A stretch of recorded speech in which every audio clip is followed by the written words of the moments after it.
Xira Arien is one of my favorite legends, and I'm pretty excited to talk about it.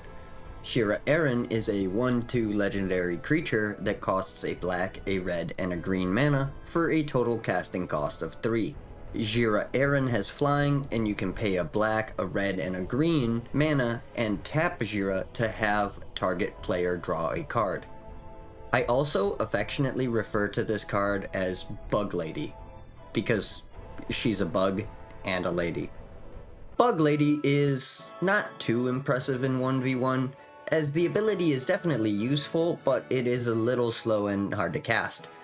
It's certainly not the worst legendary creature, and you probably could play this, but 3 mana to draw a card is kind of a lot, and a 1/2 flyer that you paid 3 mana for is also not super great. The flying is nice on Bug Lady, but since the ability requires a tap, you're not all that likely to be swinging in with Xira here in the first place, but it is nice that the option is available. This card really shines in Old Border Commander because this is pretty much the only repeatable card draw in Old School Commander, at least if you're playing something like Alpha 2 Alliances or 4 Horsemen Commander.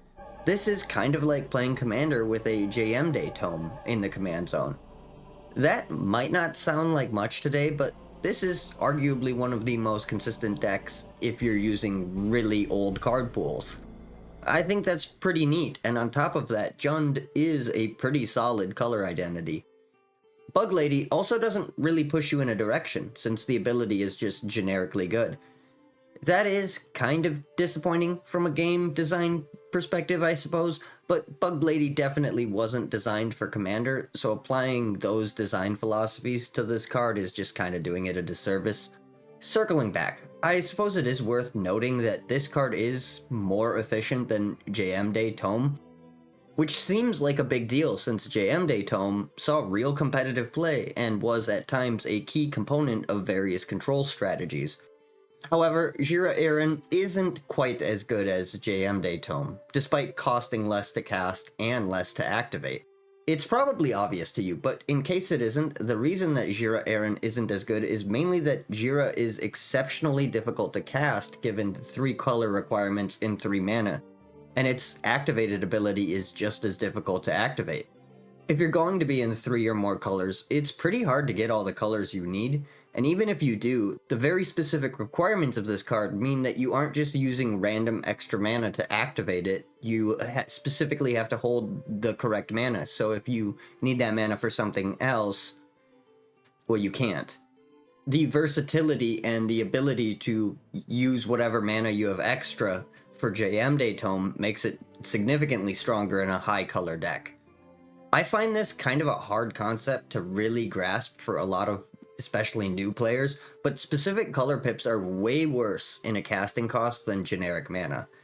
As an extreme example, imagine a card that costs 1 of each color of mana. In normal circumstances, you won't cast that card until like turn 5 if you're lucky, but you probably won't cast it on turn 5 either because you had to draw 5 different lands that each made you a mana you needed. Obviously, there are 5 color lands and dual lands that make this more likely, but without fetch lands or extreme color fixing, managing to get the colors you need to cast your spells is pretty hard when you're using more colors.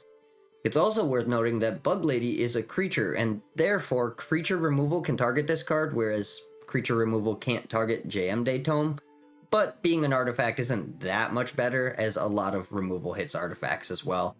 You are slightly more likely to run into creature removal though, so Xira kinda takes the L there. Xira Arien is such a cool card, in my opinion. It's interesting, the flavor is weird and fantastical, the ability is useful but not broken, and it's actually something reasonable to cast, assuming you get your colors. What do you guys think of Bug Lady? I'd like to know in the comments, as usual. Oh man, I guess I didn't have as much to say about this card as I thought I would. It brings me a lot of joy, so I was really excited to talk about it, but I guess it is a pretty simple card. Adun Oakenshield is also pretty interesting and pretty solid in the context of Legends. It costs the same to cast, and its ability costs the same to activate, and it even has the same power and toughness. It doesn't have flying, but it is also kind of card advantage, but it definitely requires much more setup because you have to have the creature card in your graveyard, and then you still have to cast it, so a Dune is definitely not quite as good, but it is pretty interesting. I guess there's also Bartle Runax, which doesn't look like much, but it is a 6 mana 6/5 creature with vigilance, and it can't be hit by stuff like Paralyze. That's actually above rate for the time, and this isn't terrible in, like, lower power games. But it is pretty boring as a commander, and I don't know that I would ever play it in multiplayer.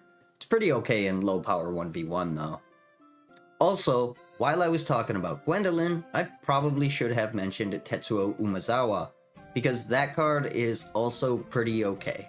But I didn't mention it. My bad. Anyway, I really like Bug Lady. I think this card is neat and pretty playable in the right context, but that is really all I have to say on it, so let's talk about the art. Xira Arien was illustrated by Melissa A. Benson, and I really like this art. It's fun, it has a weird regality to it, and overall it's just a joy to look at, in my opinion. The saturation is high and the colors are rich, and I really appreciate that personally. It's also just a really fun concept that brings me joy. This isn't the only art we have to talk about though, as Xira Arien got a reprint in Dominaria Remastered.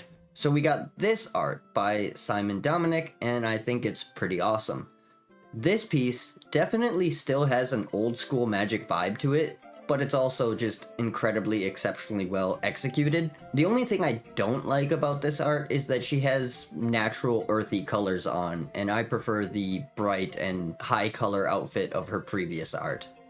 Still, this one is exceptionally well done, and pretty cool to look at, so I rate this one pretty highly as well. But I've run out of things to say about Xira Arien, so to quickly summarize, I really like the flavor of this card, and the ability is pretty useful in the right context, while the card is as low to the ground as it, could be, being 3 colors, and hybrid mana not existing at the time. Drawing a card is obviously good, so being able to do it once a turn cycle is also pretty good. Still, I'd like to hear what you guys have to say about it if you have the time. Otherwise, you can like the video if you liked it, you can subscribe if you give a shit, but either way, I hope you have a magical day. Thank you for watching.